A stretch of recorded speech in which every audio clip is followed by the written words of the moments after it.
I'm currently in the processing facility at Salt and Light with Nathan Montgomery. Welcome to CI Living. Thank you for having us. And today I want to know, what is the process like? If somebody donates to Salt and Light, what happens to the stuff? Yeah, so, us as a thrift store, like most thrift stores, there's a part of it that's revenue generation. But unlike a lot of thrift stores, it's really first and foremost about access to basic resources. So things like clothing and shoes and coats and dishes, those are all priced really low and accessible. But the other stuff, the stuff that maybe is more collectible or antique, that has a higher value, we want to return as much value as we can to help fund the programming and everything that's happening. So as it comes in, which a lot of it comes in every day, begins to walk through both our soft lines, kind of clothing area, and then our hard lines processing area.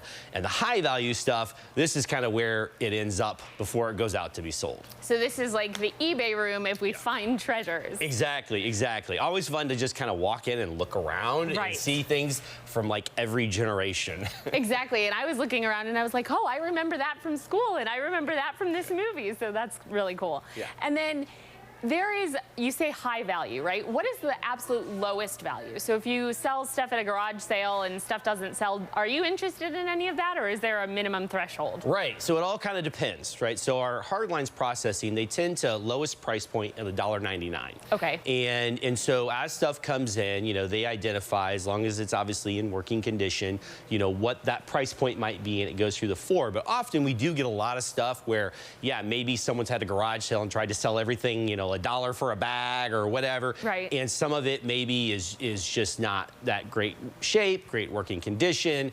And so some of those things, they just end up in the trash. And that's actually one of our largest monthly expenses is our trash bill. So, gotcha. So we actually averaged over the last 9 months almost $13,000 a month in trash expense, which then that's money we can't put towards more programming. And so we try and do our best to limit that and communicate what we can and can't take.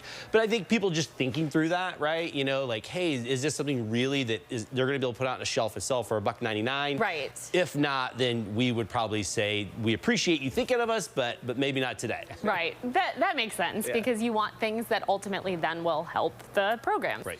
And then I see there's a light box over here. So what is this over here in this corner? Yeah, so stuff that comes in that we're going to determine is high value is either going to go to the case on our floor, our sales floor, or it's going to get sold on eBay. That's something we just started doing this last year, because the case, it's obviously dependent on who just walks through the door, whereas eBay, much bigger market, right? Looking for some of those collectibles.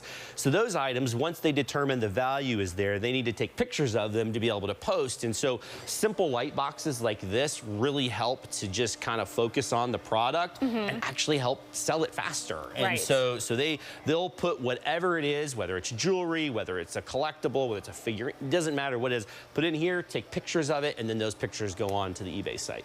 Perfect. And I would imagine jewelry, if you have old jewelry or things like that that maybe have a little bit of melt value, would probably also be 100%. useful. 100%. That's one of the things I think people probably would be surprised by is we actually, as we get a lot of jewelry, costume jewelry and non-costume jewelry that comes in, often kind of almost in lots. And so we sort through that, and we'll look for basically sterling silver, 14 karat gold, pieces that are broken. And so we'll just kind of collect them for a little while and sell them as a lot of scrap silver or gold. Sure. And it really doesn't take that much to generate value. And it's easy for us too, because unlike a collectible item where we have to really kind of do a lot of quality control and communicate that to the potential buyer, scrap is scrap. So it's just, hey, here's a lot of however many grams of gold or silver, and that sells pretty quickly. That's perfect.